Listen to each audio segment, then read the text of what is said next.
கர படத்தோடைய டைட்டில் எடுத்துக்கிட்டோம் அப்படின்னா, ஃபர்ஸ்ட் ஹாஃப் கரசாமி மேல ஒரு தப்பு இருக்கும். கரசாமி ஃபர்ஸ்ட் ஹாஃப் ஃபுல்லாவே வந்து திருடுவாரு. இதே இது செகண்ட் ஹாஃப்ல கரசாமி வந்து எப்படி விவசாய மக்களுக்கு வந்து கரை சேர்க்கிறாரு அப்படிங்கிறது தான் காட்டியிருப்பாங்க.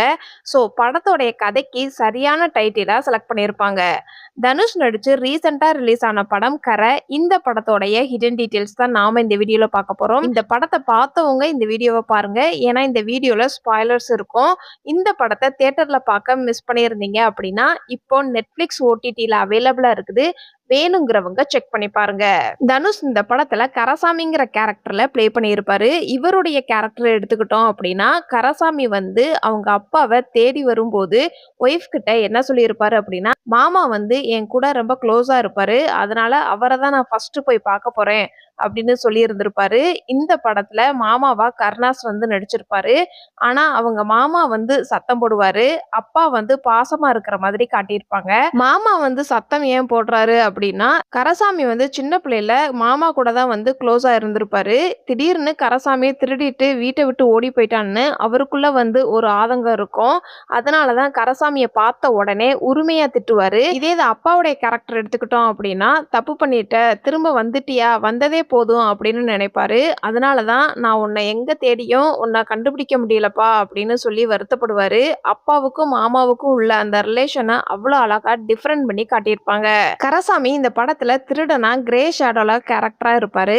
அதே மாதிரி இந்த படம் முழுக்க இவருடைய ஃபேஸ் ரியாக்ஷன் வந்து எங்கேயுமே சிரிச்சு பேசியிருக்கிற மாதிரி காட்டியிருக்க மாட்டாங்க, பாடலை தவிர. ஒண்ணு கோவத்துல கத்துவாரு, இல்லன்னா ரொம்ப இறுக்கமா இருக்கிற மாதிரி காமிச்சிருப்பாங்க. அதே மாதிரி ஒண்ணு பயத்துல இருப்பாரு, இல்லன்னா டென்ஷன்ல இருக்கிற மாதிரி காமிப்பாங்க. பொதுவா புடிச்ச ஒரு கடவுள கும்பிட்டுட்டு இந்த விஷயத்துல இருந்து காப்பாத்து, இனிமேல் இந்த தப்ப செய்யவே மாட்டோம் அப்படின்னு ஃபீல் பண்றவங்க இருப்பாங்க. ஸோ அதையே ரியல் லைஃப்ல கனெக்ட் பண்ற விதமா கர படத்துலயுமே கரசாமி வந்து தப்பிச்சு மரத்துல படுத்திருப்பாரு. எப்படியாவது காப்பாத்து கருப்பா, இனிமேலும் வந்து திருட மாட்டேன் அப்படின்னு சொல்லி வேண்டியிருப்பாரு. அவர் வேண்டுன மாதிரியே போலீஸ் கிட்ட இருந்து தப்பிச்சு கேரளா பக்கம் ஓடி வந்து ஹோட்டல்ல வேலை பார்க்குற மாதிரி காமிச்சிருப்பாங்க. இந்த ஒரு சீன்ல கராசாமி கிட்ட அவங்க அப்பா வந்து பத்திரத்தை அடமானம் வச்சாச்சு அப்படின்னு சொன்ன உடனே கராசாமிக்கு காது அடைச்சு போன மாதிரியும் வேர்க்கிற மாதிரியும் அவ்வளோ அழகா அந்த சீனை காமிச்சிருப்பாங்க. கராசாமியோடைய அப்பா வந்து இந்த இடத்த விற்கக்கூடாது, அம்மா அப்பா சமாதி வந்து இருக்கிறதுனால அப்படின்னு சொல்லி இருந்திருப்பாரு. அப்ப தாத்தா பாட்டியோடைய பாசம் வந்து கராசாமிக்கு தெரியாததுனால தான் வந்து அந்த இடத்த விற்கலாம் அப்படிங்கிறதுலயே ஒரு ஸ்ட்ராங்கா இருப்பாரு. இதே இது அவங்க அப்பா இறந்து போன உடனே அந்த இடத்துல புதைக்கும் போது இந்த இடம் எங்களுக்கு தான் சொந்தமானது அப்படின்னு பேங்க்காரவங்க சொல்லுவாங்க. அப்ப அப்பா மேல பாசம் இருக்கிறதுனால தான் வந்து அந்த இடத்த திரும்பவும் மீட்கணும் அப்படின்னு நினைப்பாரு. அவங்க அம்மாவுக்கு தான் ஒரு திருடன், அது வந்து அப்பாவுக்கு தெரியும், அதனாலதான் இறந்து போயிட்டாரு அப்படிங்கிற உண்மையை வந்து கராசாமி சொல்லும்போது தூணுக்கு பின்னாடி நின்னு தான் வந்து சொல்லுவாரு. சோ அவங்க அம்மா மூஞ்சில முழிக்க முடியாத அளவுக்கு நின்னு சொல்ற மாதிரி காமிச்சிருப்பாங்க. இவருடைய ஷர்ட் எல்லாமே வந்து கிரே கலர்ல தான் வந்து இருக்கும். ஒரு அழுக்கான கலர்ல, இல்ல அப்படி கசங்கி போன ஷர்ட்டா தான் வந்து இந்த படம் ஃபுல்லாவே போட்டுட்டு வருவாரு. இதே இது படத்தோட கிளைமாக்ஸ்ல மட்டும் ஒரு sandal colour, white colour shirt போட்டிருக்கிற மாதிரி காட்டியிருப்பாங்க. ஸோ இந்த சாண்டல் கலர் ஷர்ட் மூலமா இவர் திருந்திட்டாரு அப்படிங்கிறத கன்வே பண்ணியிருப்பாரு. அதே மாதிரி அவருடைய தொழில் என்னவா இருக்க போகுது அப்படிங்கிறத கனெக்ட் பண்ற விதமா கிளைமாக்ஸ்ல போலீஸ் போனதுக்கு அப்புறம் விவசாயம் தான் பார்க்க போறாரு அப்படிங்கிறதுக்காண்டி டீட்டெயிலா டிராக்டர் ஓட்டுற மாதிரியும் காட்டியிருப்பாங்க. இந்த படத்துல மமிதா பைஜு வந்து செல்லிங்கிற கேரக்டர்ல ப்ளே பண்ணியிருப்பாங்க. இவங்களுடைய கேரக்டர் எடுத்துக்கிட்டோம் அப்படின்னா, இந்த படத்துல செல்லியோடைய கேரக்டரும் சரி, எம்.எஸ். பாஸ்கரோடைய கேரக்டரும் சரி, ஹீரோவை எலிவேட் பண்றதுக்காண்டி உருவாக்கி வச்சிருப்பாங்க. மமிதா பைஜு வந்து இதுவரைக்கும் இவங்க நடிச்ச படங்கள்ல மாடர்னா ஸ்டைலா தான் வந்து வருவாங்க. ஆனா இந்த படத்துல இவங்களுடைய கெட்டப்பே வந்து சேஞ்ச் பண்ணி அவ்வளோ அழகா ஒரு கிராமத்து பொண்ணா காமிச்சிருப்பாங்க. செகண்ட் ஹாஃப்ல பாதி சீன்ல இருக்க மாட்டாங்க. ஒய்ஃபுக்காண்டி தான் வந்து சொந்த பிசினஸ் தொடங்கலாம் அப்படின்னு முடிவு பண்ணுவாரு கரசாமி. அதுக்கப்புறம் தான் கரசாமி அடுத்தடுத்த பிரச்சனைகள்லாம் மாட்டிக்குவாரு. கரசாமி ஃபர்ஸ்ட் திருடனா இருந்திருப்பாரு. அதுக்கப்புறம் தான் வந்து செல்லிய மேரேஜ் பண்ணியிருப்பாரு. அப்ப செல்லியும் கரசாமியும் ஒரு ஹோட்டல்ல வேலை பார்க்குறாங்க. கரசாமினால அவங்க ஒய்ஃப் கஷ்டப்பட்டு வேலை பார்க்கறத அவர்னால பொறுத்துக்க முடியல. அதனால சரி நம்ம வந்து ஒரே ஒரு தடவை மட்டும் லாஸ்ட்டா கொள்ளையடிப்போம். அதுல வந்திருக்கிற பணத்தை வச்சு நம்ம ஒரு சொந்த பிசினஸ் வச்சுக்குவோம் அப்படின்னு நினைக்கிறாரு. ஸோ இவர் மறுபடியும் திருடுறதுக்கான காரணம் அந்த படத்தோடைய மையக்கருவே வந்து இந்த சீன்ல இருந்து தான் வந்து வரும். அதாவது செல்லிக்கிட்ட இருந்து தான் ஆரம்பிக்கும். ஒய்ஃபுக்காண்டி தான் வந்து திருட போய் மாட்டிக்கிற மாதிரி காமிச்சிருப்பாங்க. இதே இது எம்.எஸ். பாஸ்கரோடைய கேரக்டர் எடுத்துக்கிட்டோம் அப்படின்னா, எம்.எஸ். பாஸ்கர் வந்து என்ன சொல்லியிருப்பாரு அப்படின்னா, கரசாமி கிட்ட, "கடைசி காலத்துல உங்க அப்பனுக்கு சப்போர்ட்டா நீ வந்துட்ட. ஆனா என் பிள்ளைங்க வந்து அப்படி கிடையாது. அவங்க டவுன்ல போய் செட்டில் ஆயிட்டாங்க. அவங்கள குறை சொல்ல முடியாது" அப்படின்னு சொல்லியிருந்திருப்பாரு. பெத்தவங்களுக்கு கடைசி காலகட்டத்துல பசங்க கூட இருக்கணும் அப்படிங்கிறத அந்த வலிய எம்.எஸ். பாஸ்கருடைய கேரக்டர் மூலமா ஆடியன்ஸுக்கு கன்வே பண்ணியிருப்பாங்க. அதே மாதிரி எம்.எஸ். பாஸ்கர் மூலமா தான் வந்து ஊர் மக்களுக்கும் நல்லது செய்யணும். அப்ப இன்னும் பணம் கொள்ளையடிக்கணும் அப்படிங்கிற மாதிரியும் முடிவெடுப்பாரு கரசாமி. ஆரம்பத்துல இவருக்கு மட்டுமே தேவையான பணத்த மட்டும் தான் கொள்ளையடிச்சிட்டு வருவாரு. அதுக்கப்புறம் எம்.எஸ். பாஸ்கருடைய கேரக்டர் மூலமா தான் எல்லாருக்கும் ஹெல்ப் பண்ணுவாரு. எம்.எஸ். பாஸ்கர் கேரக்டர்ல ஒரு சின்ன ஒரு மிஸ்டேக் என்ன அப்படின்னா, இவர் தான் எம்.எஸ். பாஸ்கர்ன்னு தெரியாம அந்த அளவுக்கு மேக்கப் பண்ணுனதுனால தான் அவருடைய கேரக்டர பத்தி இந்த படத்துல பெருசா பேசப்படலன்னு சொல்லலாம். ஆனா இந்த படத்துக்கு எம்.எஸ். பாஸ்கருடைய கேரக்டரும் ஒரு முக்கியமான ஒரு கேரக்டரா தான் எழுதியிருப்பாங்க. அதே மாதிரி எம்.எஸ். பாஸ்கர் வந்து அந்த இடத்த கொளுத்தி போடும்போது என்ன சொல்லுவாரு அப்படின்னா, "விவசாய மக்கள யார் தான் காப்பாத்த போறாங்க?" அப்படிங்கிற மாதிரி, "உங்க அப்பன் இருந்தான் அப்படின்னா, ஏதாவது போராடி மக்களுக்கு ஏதாவது ஹெல்ப் பண்ணுவாரு" அப்படின்னு சொல்லியிருந்திருப்பாரு. ஸோ வயல கொளுத்துற விதமா கரசாமியோடைய மனசுலயும் கொளுத்தி விடுறாரு அப்படிங்கிறத அவ்வளோ அழகா ஆடியன்ஸுக்கு கன்வே பண்ணியிருப்பாங்க. கரசாமிக்கு அப்பாவா தங்கசாமிங்கிற கேரக்டர்ல கே.எஸ். ரவிக்குமார் நடிச்சிருப்பாரு. அவருடைய கேரக்டர் எடுத்துக்கிட்டோம் அப்படின்னா, இந்த படத்துல எப்படி கரசாமியோடைய கேரக்டர அவ்ளோ அழகா எழுதியிருக்கிறாங்களோ, அதுக்கு ஈக்குவலா கே.எஸ். ரவிக்குமாருடைய கேரக்டரும் எழுதியிருப்பாங்க. கே.எஸ். ரவிக்குமாரோடைய கெட்டப் ஃபுல்லாவே வந்து சேஞ்ச் பண்ணியிருப்பாங்க. இவர் ஒரு விவசாயி ரோல்ல ப்ளே பண்ணியிருப்பாரு. அதனால ஒரு பக்கம் கடன் பட்டிருப்பாரு. இன்னொரு பக்கம் பிள்ளைய காணோம்னு வருத்தத்துல இருந்திருப்பாரு. ஸோ அதனால இவர் வந்து ரொம்ப சோகமா இருக்கிறாரு அப்படிங்கிறதுக்காக தாடி வச்சிருக்கிறதா இருக்கட்டும், எத்து பல்லா இருக்கும், உடல் பாவனையே டிஃபரெண்டா காட்டியிருப்பாங்க. Full and full body language மாத்தியிருப்பாங்க. ஸோ இந்த படத்துல நடிச்ச கே.எஸ். ரவிக்குமாருக்கும், மத்த படங்கள்ல நடிச்சிட்டு வந்திருக்கிற கே.எஸ். ரவிக்குமாருக்கும் அவ்ளோ அழகா டிஃபரெண்ட் பண்ணி காமிச்சிருப்பாங்க. கே.எஸ். ரவிக்குமாரோடைய இன்ட்ரோடக்ஷன் சீனுமே வந்து வங்கியில் கடன் வேண்டுமா அப்படின்னு சொல்லி பேக்ரவுண்ட்ல பேஸ்ட் பண்ணியிருப்பாங்க. ஸோ இவர் ஆல்ரெடி கடன் வாங்கியிருக்கிறாரு அப்படிங்கிறத சிம்பாலிக்கா கன்வே பண்ற விதமா அவருடைய இன்ட்ரோடக்ஷன் சீன்லயே காட்டியிருப்பாங்க. கே.எஸ். ரவிக்குமார் ஒரு சில படங்கள்ல கேமியோ ரோல்ல வந்திருப்பாரு. சப்போர்ட்டிங் ரோல்ல ஆக்டரா வருவாரு. ஆனா இந்த படத்துல ஒரு இன்னசென்ட் கேரக்டரா ஒரு பாவப்பட்ட ஒரு அப்பாவா இருப்பாரு. அப்பாவும் கரசாமியும் மீட் பண்ற அந்த ஃபர்ஸ்ட் சீன் பார்த்தோம் அப்படின்னா, அப்பா வந்து பாசத்துல கட்டிப்பிடிப்பாரு. ஆனா அப்ப வந்து கரசாமி கட்டிப்பிடிக்க மாட்டாரு. ஏன்னா அவர் வந்து நிலத்த வாங்குறதுக்காண்டி தான் திரும்பவும் ஊருக்கு வந்திருப்பாரு. ஸோ அந்த ஒரு கில்ட்டினால அப்பாவ கரசாமி கட்டிப்பிடிக்க மாட்டாரு. பையன ரொம்ப நாள் கழிச்சு பார்க்கறதுனால செருப்பு வாங்கி தர்றதா இருக்கட்டும், அவருக்கு தேவையான திங்ஸ் எல்லாம் ஒரு அப்பாவா எல்லாமே வாங்கி குடுக்குற மாதிரி காட்டியிருப்பாங்க. இந்த ஒரு சீன் மூலமா பையன வந்து ரொம்ப நாள் கழிச்சு பார்த்திருக்கிறாரு அப்படின்னு ஒரு அப்பாவுக்கும் எவ்வளவு சந்தோஷம் இருக்கும் அப்படிங்கிறத அழகா இந்த ஒரு சீன் மூலமா காட்டியிருப்பாங்க. கரசாமி அவருடைய அப்பா கிட்ட டவுன் பக்கம் போயிட்டு வந்துடுறேன் அப்படின்னு சொல்லிட்டு போவாரு. அப்ப அவங்க அப்பா மனசுல கரசாமி வந்து திரும்பவும் வீட்டுக்கு வந்துருவானா வரமாட்டானான்னு ஒரு டவுட்டாவே இருக்கும். அந்த அளவுக்கு ஃபேஸ் ரியாக்ஷன் காட்டியிருப்பாரு. ஆனா அப்படி வெளிப்படையா கேட்காம மதியான சாப்பாட்டுக்கு வீட்டுக்கு வந்துருப்பா அப்படின்னு சொல்லியிருந்திருப்பாரு. ஸோ இந்த டயலாக் மூலமா நீ எங்க போனாலும் வீட்டுக்கு திரும்பவும் வா அப்படின்னு அவங்க அப்பா சொல்ற மாதிரி காட்டியிருப்பாங்க. அதே மாதிரி ஒரு சின்ன பஞ்சாயத்து முடிஞ்சதுக்கு அப்புறம் அவங்க அப்பா வந்து கரசாமிய திரும்பவும் பார்த்த உடனே, "பரவால்ல நம்ம மகன் வந்து திரும்பவும் வந்துட்டான்" அப்படின்னு லைட்டா சந்தோஷப்படுற மாதிரியும் காமிச்சிருப்பாங்க. இந்த படத்துல கரசாமி அவங்க அப்பாவ ஃபேஸ் டு ஃபேஸ் பார்த்து அப்பான்னு எந்த ஒரு சீன்லயுமே கூப்பிட்டுருக்க மாட்டாரு. மத்தவங்க கிட்ட சொல்லும்போது மட்டும் தான் எங்க அப்பன், எங்க அப்பா அப்படின்னுங்கிற மாதிரி சொல்லியிருப்பாரு. அந்த காலத்துல பெரியவங்க இறந்து போயிட்டாங்க அப்படின்னா, அவங்களும் நம்ம கூட இருக்கிற மாதிரி நெனச்சு, சொந்த இடத்திலேயே சமாதி வைக்கிற பழக்கம் இருக்கும். இந்த படத்துல மெயின் கான்செப்ட்டா கொண்டு வந்திருப்பாங்க. அந்த நிலத்துல அவங்க அம்மா, அப்பா சமாதி இருக்கிறதுனால தான் தங்கசாமி வந்து இடத்த விட்டு குடுக்காம புடிச்சு வச்சிருப்பாரு. தங்கசாமி ஒரு கட்டத்துல இறந்து போயிருப்பாரு. அப்ப ஜிஹெச் மார்ச்சரியில ஃப்ரீஸ் பண்ணி வச்சிருப்பாங்க. ஸோ நாளாக நாளாக கொஞ்சம் கொஞ்சமா அவருடைய உடம்புல ஒரு சில மாற்றங்கள்லாம் நடக்குது அப்படிங்கிறது டீட்டெயிலிங் ஒர்க் பண்ணி அவ்வளோ அழகா காட்டியிருப்பாங்க. அதே மாதிரி அனாதை பொணமா இருந்தா தான் மார்ச்சுரியில வைக்க முடியும்னு சொல்லியிருந்திருப்பாங்க. அதனால கரசாமியோடைய ஃப்ரெண்டு முருகேசன் அவருடைய அப்பாவ அனாதை பொணம்னு சொல்லியிருந்திருப்பாரு.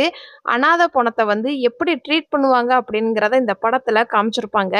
ஸ்ட்ரக்சரோட பாடிய டக்குன்னு கீழ வைக்கிறதா இருக்கட்டும், வச்ச அதிர்வுல கை வந்து வெளியில வந்துரும். அப்ப கால வச்சு அந்த கைய உள்ளக்க தள்ளி விடுறதா இருக்கட்டும், இந்த சீனு கொஞ்சம் எமோஷனலாவே எடுத்திருப்பாங்க.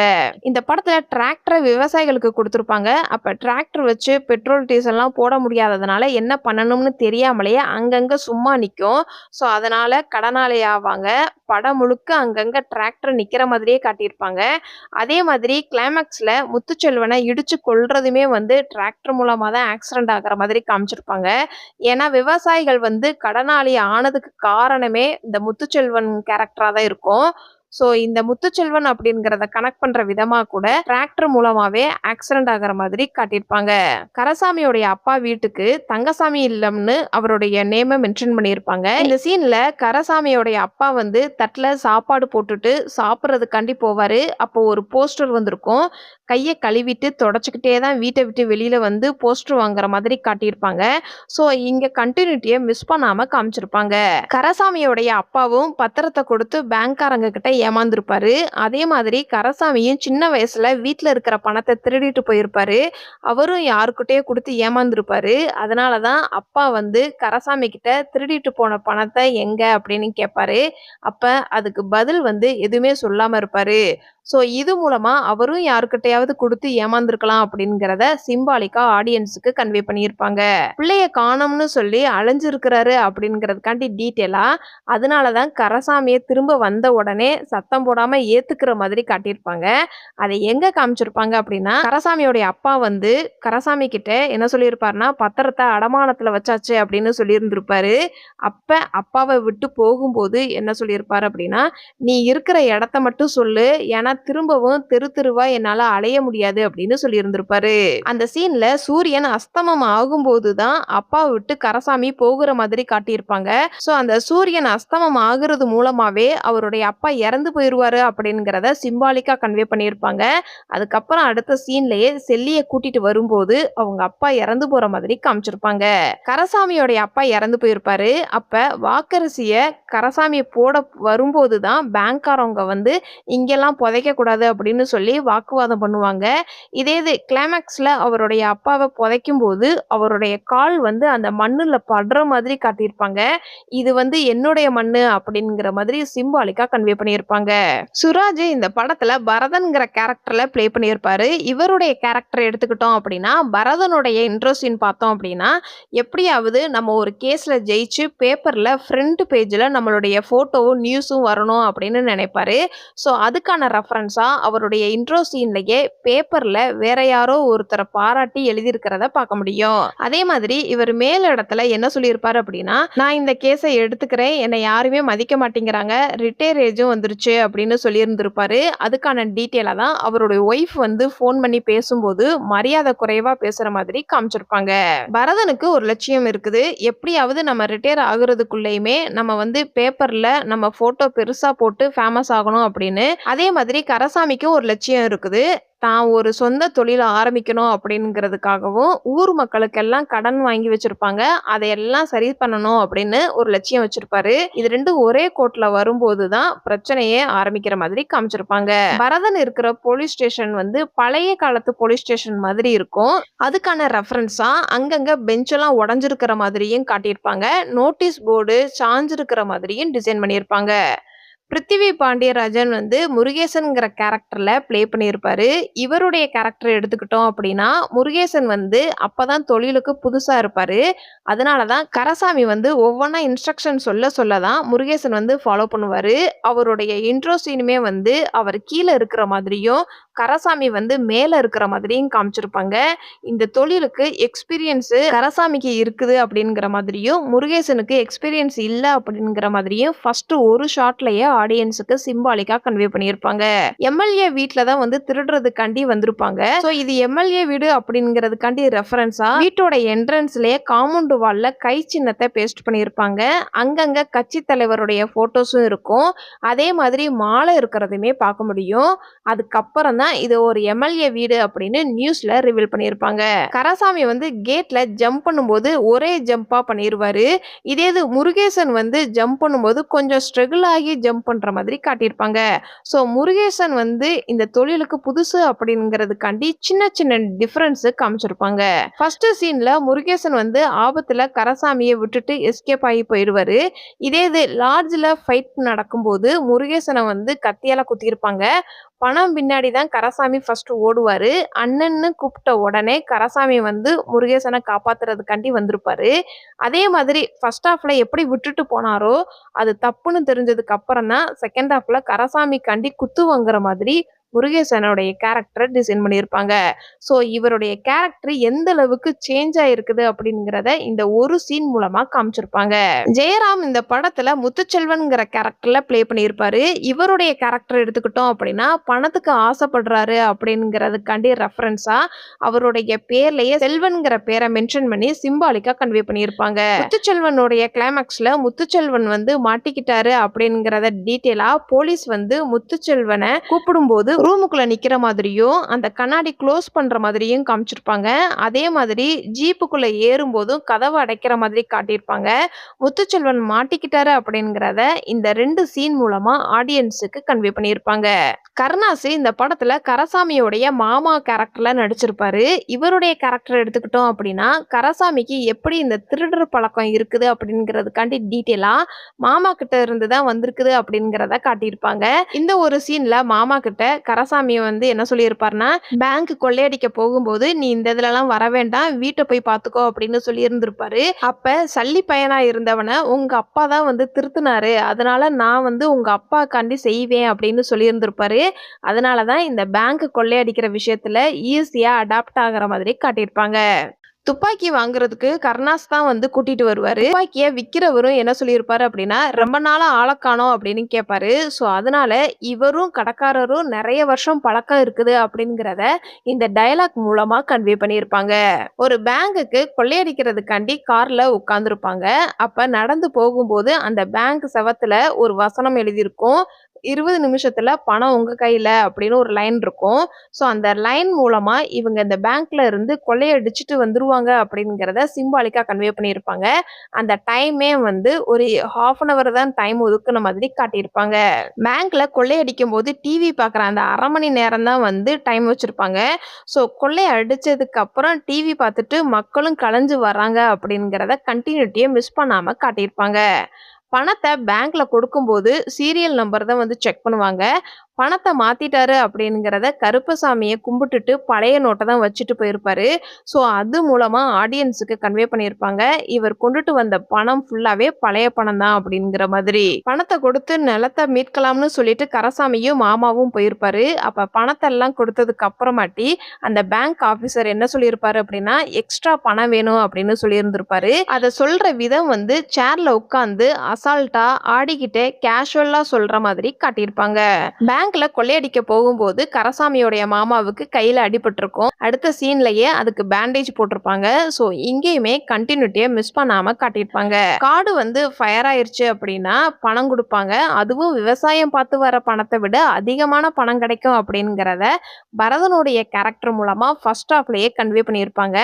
அதைத்தான் செகண்ட் ஹாஃப்ல எம்.எஸ். பாஸ்கர் வந்து அவருடைய காட்டை அவரே கொளுத்துற மாதிரி காமிச்சிருப்பாங்க. இந்த படத்துல ஒரு சில சீன்ஸ் எல்லாம் இன்ட்ரெஸ்டிங்கா இருக்கும். இந்த படத்துல கரசாமி வீட்டையோ பேங்கையோ கொள்ளையடிக்க போகும்போது ஸ்டைலா ஒரு துண்டு வந்து கட்டுவாரு. அது அவ்வளோ அழகா கரெக்டா கட்டுற மாதிரி காட்டியிருப்பாங்க. அந்த துண்டு வந்து அங்கங்க தொங்காம நீட்டா இருக்கிறத பார்க்க முடியும். இந்த சீன்ல பேங்க்ல கரசாமி கொள்ளையடிச்சுக்கிட்டு இருப்பாரு. அப்போ ஒருத்தர் பணம் போட வந்திருப்பாரு. பணம் போட வந்தவர்கிட்ட டைரக்டா பணத்தை வாங்காம ஃபர்ஸ்ட் பணத்தை வந்து டெபாசிட் பண்ணிரு, அதுக்கப்புறம் பேங்க்ல இருக்கிற பணத்தை தான் வந்து எடுக்கிறேன் அப்படின்னு சொல்லியிருப்பாரு. ஸோ என்னதான் வந்து நான் ஒரு சுச்சுவேஷனுக்காண்டி கொள்ளையடிச்சாலும் ஆனா மக்கள் பணத்தை வந்து கொள்ளையடிக்கல அப்படிங்கிறத மென்ஷன் பண்ணியிருப்பாங்க. 1991ல தமிழ்நாட்டு சிஎம்மா அதிமுக தான் வந்து ஆட்சி செஞ்சிருக்கிறாங்க. அதனாலதான் இந்த ஒரு ஃப்ரேம்ல திமுகவுக்கு வாக்களிச்சு வெற்றி பெற செய்யுங்கள் அப்படின்னு ஒரு லைன் எழுதி வச்சிருப்பாங்க. அதே மாதிரி தான் இந்த படம் ரிலீஸ் ஆகுறதுமே வந்து எலெக்ஷன் அப்பதான் வந்து ரிலீஸ் ஆச்சு. ஸோ இப்பவுமே சிம்பாலிக்கா திமுகவுக்கு வாக்களிச்சு வெற்றி பெற செய்யுங்கள் அப்படின்னு சொல்ற விதமா காமிச்சிருப்பாங்க. இந்த படத்துல ராமநாதபுரம் பஸ் ஸ்டாண்டை காமிக்கும் போது ராணி ராணி மங்கம்மாள் பஸ்ஸ வந்து மென்ஷன் பண்ணியிருப்பாங்க. ஆனா பொதுவா இந்த பேர் வந்து தேனி பக்கம் தான் வந்து பஸ் அதிகமா இருந்துச்சு. ஆனா இத ஏன் ராமநாதபுரத்துல மென்ஷன் பண்ணுனாங்கன்னு தெரியல. ஒருவேள தனுஷ் வந்து அவருடைய சொந்த ஊரு தேனியா இருக்கிறதுனால கூட இந்த பேர இந்த படத்துல மென்ஷன் பண்ணியிருந்திருக்கலாம். இந்த படத்துல கரசாமி பேங்க்ல கொள்ளையடிச்சாலும், அதுக்கு முன்னாடி பேங்க்காரவங்க கடன் கொடுக்கிறேன்ங்கிற பேர்ல மக்கள் கிட்ட கொள்ளைய அடிக்கிறாங்க அப்படிங்கிற மாதிரி ஸ்ட்ராங்கான வசனமும் பேசுறதா இருக்கட்டும். கரசாமி, முத்துச்செல்வன், பரதன் 3 கேரக்டருமே வந்து சுயநலத்துக்காண்டி தான் வேலை செய்வாங்க. கரசாமியோடைய கேரக்டர் வந்து ஒரு தடவ நம்ம வந்து கொள்ளையடிச்சு ஒரு பிசினஸ ஸ்டார்ட் பண்ணுவோம்னு சுயநலமா யோசிச்சிருப்பாரு. அதே மாதிரி முத்துச்செல்வனும் பேங்க்ல திருட்டு நடந்திருக்கும். அதுல எக்ஸ்ட்ரா பணத்த கொள்ளையடிக்கிற மாதிரியும் காட்டியிருப்பாங்க. பரதன் வந்து நம்ம ரிட்டயர் ஆக போறோம். நம்மள பத்தி போட்டோ போட்டு பேப்பர்ல வரணும். அப்பதான் நமக்கு மரியாதை கிடைக்கும் அப்படின்னு கிளைமாக்ஸ்ல கரசாமி மேல தப்பு இருந்தாலும் அரெஸ்ட் பண்ண மாட்டாரு. வாலண்டரியாவே இவரே கேஸுக்குள்ள உள்ளக்க வர்ற மாதிரியும் காட்டியிருப்பாங்க. ஸோ இவங்க 3 பேருமே வந்து சுயநலத்துக்காண்டி ஒவ்வொரு தப்பு பண்ற மாதிரி காட்டியிருப்பாங்க. எப்போதுமே பேங்க்ல ராபரி நடந்துச்சு அப்படின்னா, அந்த பணத்துல இருக்கிற சீரியல் நம்பர்ல தான் வந்து ஃபர்ஸ்ட் செக் பண்ணுவாங்க. பேங்க் கொள்ளையடிக்கிறவங்க ஈஸியா புடிச்சிடலாம் அப்படின்னு. தமிழ் சினிமாவுல காலங்காலமா நம்ம இந்த மாதிரி தான் பார்த்திருப்போம். ஆனா இந்த படத்துல புதுசா பேங்க்ல திருடின பணத்த ஒரு கடையில வச்சு அத பழைய நோட்டா மாத்தி அவ்வளோ அழகா பேங்க்ல பணத்த கட்டியிருப்பாங்க. தேவர் மகன் படத்தோடைய ரெஃபரன்ஸ் இந்த படத்துல காமிச்சிருப்பாங்க. கருணாஸ் வந்து என்ன படத்தோடைய ஷூட்டிங் நடக்குது அப்படின்னு கேட்கும்போது, அங்க இருக்கிறவரு தேவர் மகன்னு சொல்லும்போது, அந்த கேமராமேன், டைரக்டர் உட்கார்ந்திருக்கிற சீட் வந்து அப்படி மேல போற மாதிரி காமிச்சிருப்பாங்க. கரசாமி படத்துக்கும், போர் தொழில் படத்துக்கும் ஒரு சிமிலாரிட்டீஸ் இருக்கும். போர் தொழில் படத்துல மொபைல்ல சின்ன பையன் வந்து தூக்கி போடுவான். அப்ப ஹீரோ வந்து கரெக்ட்டா கேட்ச் பண்ணிருவாரு.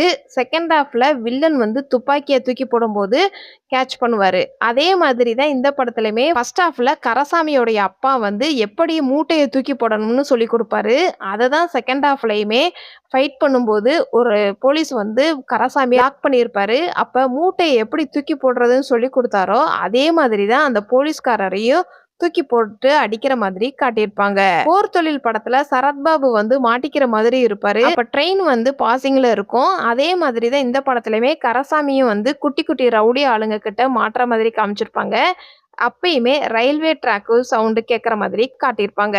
இந்த படம் முழுக்க முழுக்க ஒரு 90ஸ் பீரியட் படமா இருக்கிறதுனால, அங்கங்க 90ஸ் காலகட்டத்துலலாம் எப்படி இருந்துச்சு அப்படிங்கிற மாதிரி காமிச்சிருப்பாங்க. ஸோ அப்ப என்னென்ன ஃபேமஸா இருந்துச்சோ அதெல்லாம் படத்துல வரும். பிளாக் அண்ட் ஒயிட் டிவியா இருக்கட்டும், அப்பதான் புதுசா வந்திருக்கிற கலர் டிவியா இருக்கட்டும், அதே மாதிரி டிவி பார்க்கும்போது எல்லாரும் ஒண்ணா உட்காந்து பார்க்கறதா இருக்கட்டும், தேவர் மகனுடைய ஷூட்டிங் ஸ்பாட் பார்க்க முடியும். எஸ்டிடி பூத்து, பழைய telephone, ambassador car, Nirma powder, number plate black and ஒயிட்டா இருக்கிறது, பணக்காரன் படத்தை பேஸ்ட் பண்ணியிருப்பாங்க. 90ஸ் கிட்ஸ் அப்ப மோகன்ங்கிற பேரு தான் வந்து ரொம்பவே ஃபேமஸா இருந்துச்சு. அந்த பேரை தான் லாட்ஜ்ல அட்ரஸ் எழுதும்போது கரசாமி வந்து தன்னுடைய பேரை மாத்தி மோகன்ங்கிற பேரை மென்ஷன் பண்ணியிருப்பாரு. 90ஸ் காலகட்டத்துல ஒரு போர் நடந்திருக்குது. அதத்தான் இந்த படத்துல காமிச்சிருப்பாங்க. அதனாலதான் பெட்ரோல் டீசல்லாம் கிடைக்கல அப்படிங்கிற மாதிரி மென்ஷன் பண்ணியிருப்பாங்க.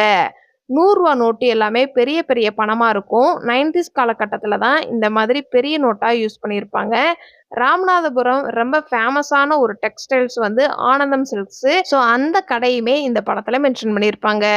படத்தோடைய கதை ராம்நாடு பக்கம் நடக்கிறதுனால வெக்கையா இருக்கிற மாதிரியும் தண்ணி இல்லாததுனால தான் விவசாயம் பண்ண முடியல அப்படிங்கிறதுக்காண்டி ரொம்ப வெக்கையா காமிச்சிருப்பாங்க. அதே மாதிரி கரசாமியோடைய மாமா வந்து எம்.எஸ். பாஸ்கர் வீட்ல அடிகுழாயில தண்ணி அடிக்கும்போது அந்த தண்ணியோடைய கலர் வந்து ரொம்ப செம்மண்ணா இருக்கிற மாதிரி கலர் சேஞ்ச் ஆகுறதையுமே பார்க்க முடியும். விண்டேஜ் துப்பாக்கி, நாட்டு வெடிகுண்டு, சிசிடிவி கேமரா இல்லாம இருக்கும். மைக்கேல் மதன காமராஜர் போஸ்டர் இருக்கிறத பார்க்க முடியும். ஸோ இதெல்லாம் 90ஸ் காலகட்டத்துல இருந்துச்சு அப்படிங்கிறத ஓரளவுக்கு கவர் பண்ணியிருப்பாங்க. இந்த படத்துல ஒரு சில சீன்ஸ் எல்லாம் இயற்கையை வச்சு கன்வே பண்ணியிருப்பாங்க. மழை பெய்யும் போதுதான் வந்து ஹோட்டல் ஆரம்பிக்கலாம்னு சொல்லியிருப்பாரு கரசாமி. அதே மாதிரி சூரியன் மறையும் போதுதான் கரசாமியோடைய அப்பா இறந்து போற மாதிரி காமிச்சிருப்பாங்க. எப்ப கரசாமியோடைய கேரக்டரும் தங்கசாமியோடைய கேரக்டரும் டவுன் ஆகுதோ அப்பெல்லாம் சூரியன் மறையிற மாதிரி காமிச்சிருப்பாங்க. திமுக கட்சிக்கான சூரியனை அங்கங்க பேஸ்ட் பண்ணியிருப்பாங்க.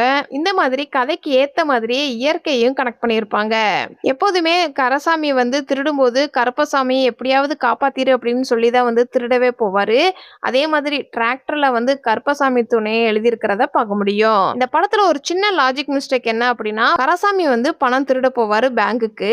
அப்ப அவருக்கு தேவையான பணத்தை மட்டும்தான் எடுப்பாரு. அதுக்கப்புறம் மறுபடியும் பணம் தேவைப்படுது அப்படின்னு சொல்லிட்டு திரும்பவும் திருட போவாரு. ஃபர்ஸ்ட் டைம் பணத்தை திருட போகும்போதே ரொம்ப பதட்டமா தான் இருக்கும். அதுவுமே பகல்ல போவாரு. பணம் மேல ஆசை இருக்குதோ இல்லையோ, பதட்டத்துல நம்ம பணத்தை எக்ஸ்ட்ரா தான் எடுத்துட்டு வருவோம். ஆனா இவர் மட்டும் பணத்தை கரெக்ட்டா எண்ணி, இது போதும் அப்படிங்கிற அளவுக்கு பணத்தை எடுத்துட்டு வர மாதிரி காட்டியிருப்பாங்க. கர படத்தை நீங்க ஒரு தடவையாவது பார்த்திருக்கீங்க அப்படின்னா, இந்த வீடியோக்கு லைக் பண்ணுங்க. இந்த படத்துல நடிச்ச எந்த கேரக்டரும் உங்கள ரொம்ப இம்ப்ரெஸ் பண்ணுச்சு அப்படிங்கிறத கமெண்ட்ஸ்ல சொல்லுங்க. இதுக்கு முன்னாடி நம்மளுடைய சேனல்ல 3ஆம் பிறை படத்தோடைய ஹிடன் டீடைல்ஸ் வீடியோ அப்லோட் பண்ணியிருக்கிறோம். வேணுங்கிறவங்க கமெண்ட் பாக்ஸ்ல லிங்க் இருக்குது. செக் பண்ணி பாருங்க.